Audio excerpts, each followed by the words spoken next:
because first impressions are the most important. People will not hear you if you give their biases a way to exclude you. If you get beyond their biases and talk to them in a way that they can't exclude you, you'll hear them. So play the game. I remember a very personal incident. I was a young lawyer working for the ACLU. Boy, was I so radical. I was so radical that I was going to come in with my jeans and with holes in them that had the grease stains because I was still changing the oil in my VW. And I was in the office that day. And an emergency came up. Some people were sitting in at a school because their kids had been busted for something. I don't know if it was drugs or whatever. They immediately called. They needed an emergency lawyer to come over and confront other lawyers and cops that were there. I was the only one on hand. The people who were most disappointed at my appearance were my clients. They wanted a real lawyer. They wanted somebody in a suit and tie.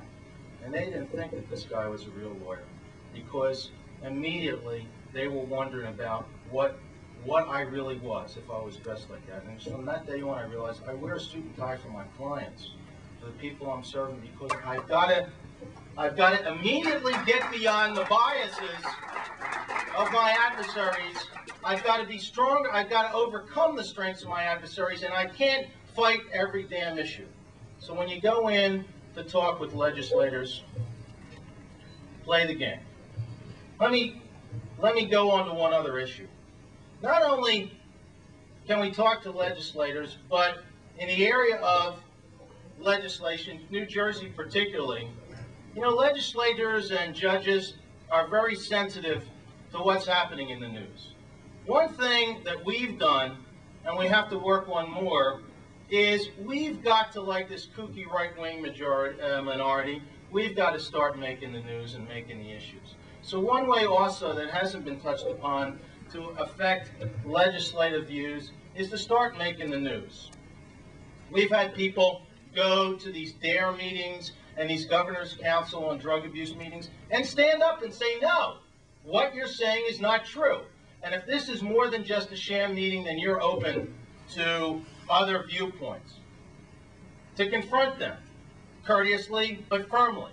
And it draws in a larger news following than it normally would, because a young stringer as a reporter that would be there and that might have put in a 1-inch thing in the newspaper is now writing a column with maybe a picture about confrontation at their meeting.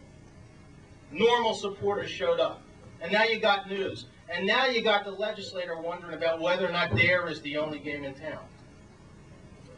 Somebody said show up at town meetings. Absolutely. Show up at hearings, legislative hearings on proposed legislation. Call your ACLU, call other people that have been doing it initially, find out how to be noticed for those things, and show up. Something we've done in New Jersey normally. In New Jersey, we have an Adopt a Highway program. We want to get a lot of publicity. We've taken on a stretch of highway, which now the highway department has to say, maintained by New Jersey Normal.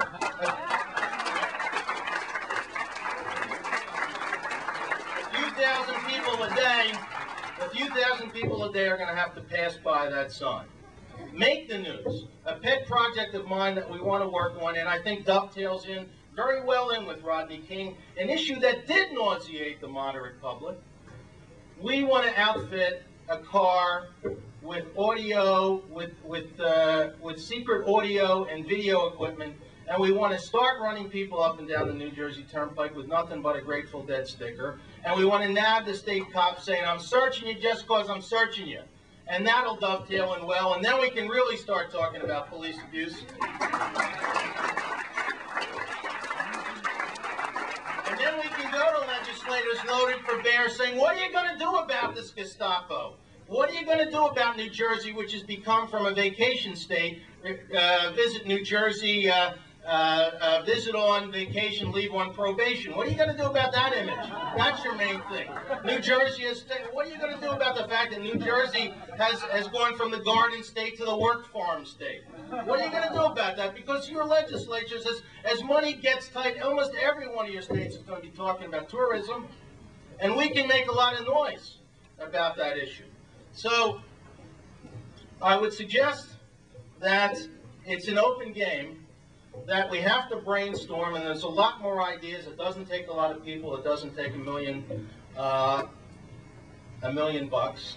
It just takes a renewed commitment, and it takes, I think, a clear understanding of who we are, and that is we are the rational voice in the woods right now, but when we keep plugging away rationally, and we keep talking about it in every venue, people are going to come around, and I think they're already coming.